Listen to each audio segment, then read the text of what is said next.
La FIFA vient de prendre une décision qu'elle aurait sûrement préféré éviter. Lourde, gênante, potentiellement explosive pour l'image du football mondial.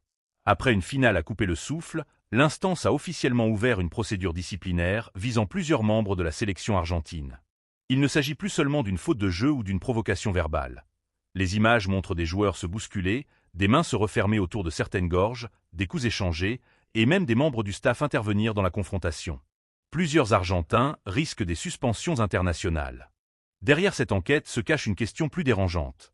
La FIFA veut-elle vraiment sanctionner l'Argentine avec toute la sévérité nécessaire, ou surtout prouver qu'elle ne protège pas la sélection de Lionel Messi, accusée depuis des semaines de bénéficier d'un traitement clément? Un chiffre avant de commencer. Sur les 10 dernières personnes qui sont passées sur cette chaîne, seulement 2 se sont abonnés. Si tu fais partie des 8 qui repartent sans s'abonner, tu vas rater la suite de cette actu foot. Et crois-moi, elle va beaucoup plus loin que ce que tu penses. Un clic, une seconde, et ça change tout pour la suite de la chaîne. Dis-moi en commentaire ce que tu en penses. La FIFA doit-elle frapper fort, ou la douleur d'une finale perdue explique-t-elle ces débordements? Abonne-toi aussi à la chaîne, on reviendra sur chaque sanction dès qu'une décision officielle tombera. Pour comprendre comment on en est arrivé là, revenons brièvement sur l'atmosphère de cette finale. Dès les premières minutes, l'intensité physique a pris le pas sur le football. Près de 50 fautes sifflées, plusieurs jaunes côté argentin, et une expulsion qui a laissé l'équipe à 10. L'Argentine semblait avoir choisi une approche abrasive pour casser le rythme. Sans occasions offensives derrière, ça a surtout donné l'impression d'une équipe cherchant à détruire le jeu adverse. Elle a terminé sans cadrer le moindre tir, contre une douzaine de tentatives espagnoles. Puis est arrivé l'un des tournants du match. Dans le temps additionnel, Enzo Fernandez s'est jeté dans un duel jugé dangereux qui lui a valu un second carton jaune, le premier rouge en finale de Coupe du Monde depuis 2010. L'Argentine s'est retrouvée à 10 juste avant la prolongation et devait désormais surtout survivre. Au coup de sifflet final, plusieurs Argentins se sont effondrés sur la pelouse, Messi lui-même resté au sol, pendant que les Espagnols explosaient de joie. C'est précisément là que tout aurait dégénéré. Alors que Rodri passait près de Nahuel Molina, celui-ci lui aurait porté un coup au ventre. La tension accumulée pendant plus de 2 heures a explosé en quelques secondes. Eric Garcia est arrivé en soutien de son capitaine, puis Leandro Paredes s'est précipité dans la confrontation, semblant saisir Garcia au cou avant de le repousser, puis se dirigeant vers Gavi, envoyé au sol, pendant que Thiago Almada se retrouvait lui aussi mêlé à la scène. Et c'est ici que l'affaire devient encore plus sérieuse. Roberto Ayala, membre du staff technique argentin, apparaît lui aussi sur les images, semblant saisir Garcia par le cou avant un geste vers Dani Olmo. Un joueur qui perd son sang-froid après une finale, c'est un débordement émotionnel. Un membre du staff qui participe à une altercation physique, ça engage la responsabilité de toute la fédération. Nicolas Otamendi aurait eu un échange tendu avec Rodri, lui reprochant de trop se plaindre auprès des arbitres, tandis que Lionel Scaloni faisait partie des rares à tenter de ramener le calme, courant d'un groupe à l'autre, un détail qui pourrait jouer en sa faveur. Des consultants britanniques ont qualifié les scènes de scandaleuses, Joe Hart parlant d'un comportement dégoûtant, Alan Shearer évoquant plusieurs gestes violents de Paredes. L'Espagne venait d'être sacrée championne, et le public assistait pourtant à une bagarre générale entre les nouveaux champions et l'équipe vaincue. Si cette vidéo t'intéresse, prends 10 secondes pour t'abonner, ça m'aide énormément. C'est exactement là que commence le casse-tête de la FIFA. L'instance a confirmé l'ouverture d'une procédure et la désignation d'un procureur chargé d'examiner les incidents, en s'appuyant sur le rapport de l'arbitre et les images disponibles. Molina, Paredes, Almada et Ayala feraient partie des principaux noms examinés. Paredes semble le plus exposé, entre son geste sur Garcia et son intervention contre Gavi, mais l'enquête ne devrait pas se limiter à un seul joueur. Molina, Almada et la fédération elle-même pourraient aussi être concernés. Le règlement de la FIFA permet aussi de sanctionner les comportements offensants, pas seulement les coups, et les sanctions pourraient s'appliquer à toutes les compétitions sous son autorité. Un détail rend l'affaire plus embarrassante. Pendant la bagarre, le système officiel aurait brièvement affiché un carton rouge pour Paredes, avant que l'information ne disparaisse, la FIFA confirmant ensuite qu'aucune sanction n'avait été prononcée sur le terrain. Même simple bug d'affichage, l'effet sur l'image reste désastreux, alimentant les soupçons déjà présents chez une partie du public. Dis-moi en commentaire si cette disparition était une simple erreur technique ou si elle mérite une explication plus précise. Et pense à t'abonner, ce dossier pourrait connaître plusieurs rebondissements.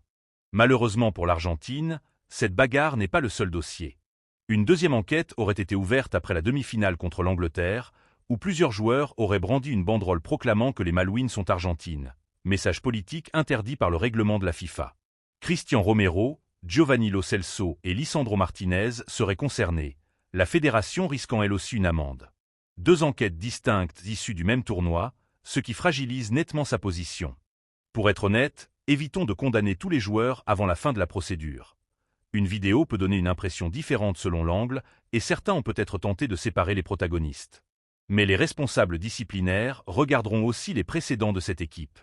En 2022, plusieurs célébrations argentines avaient fait polémique, du geste d'Emiliano Martinez avec son trophée de meilleur gardien en moquerie envers Kylian Mbappé. Après la Copa América 2024, Enzo Fernandez avait dû s'excuser pour un chant jugé raciste, et Martinez avait écopé d'une suspension pour comportement offensant. La revendication sur les Malouines n'est pas nouvelle. Une banderole similaire, brandie en 2014, avait déjà valu une amende à la fédération.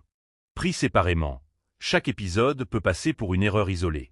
Réunis, ils ressemblent à une tendance, et c'est peut-être ce qui pèsera le plus lourd. Un procureur se montre indulgent face à un premier débordement, mais quand les mêmes comportements se répètent malgré des sanctions précédentes, difficile de parler d'accident. Le vrai enjeu n'est peut-être pas de savoir si Paredes a saisi Garcia au cou, mais quelle image cette équipe donne sous pression. Les sanctions seront-elles vraiment sévères? L'histoire invite à la prudence. En 2022, la procédure contre l'Argentine s'était soldée par une amende modeste, sans suspension majeure, et la banderole de 2014 n'a pas empêché le même message de ressurgir. Il est donc possible que l'Argentine s'en sorte avec quelques matchs de suspension et une nouvelle amende.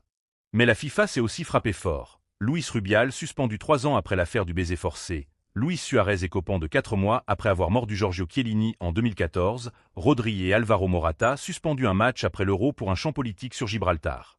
La grande question est de savoir si cette fermeté s'appliquera à l'une des sélections les plus populaires au monde.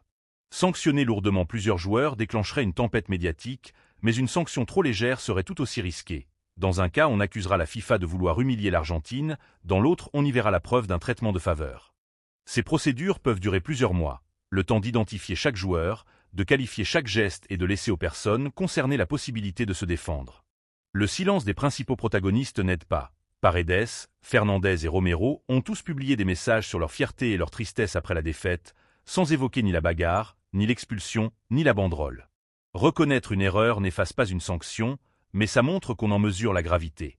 Faire comme si rien ne s'était passé donne l'impression contraire. Il faut malgré tout reconnaître la violence émotionnelle d'une finale perdue après 120 minutes de tension. Un mouvement d'humeur reste humain, mais il existe une différence entre une réaction de frustration et une bagarre impliquant plusieurs joueurs et des membres du staff. L'Argentine est arrivée dans ce mondial pour défendre son titre. Elle en repart devant se défendre devant les instances disciplinaires, après avoir perdu la finale, perdu son calme au coup de sifflet, et peut-être perdu plusieurs joueurs pour ses prochaines échéances. Pour la FIFA aussi, la situation est délicate.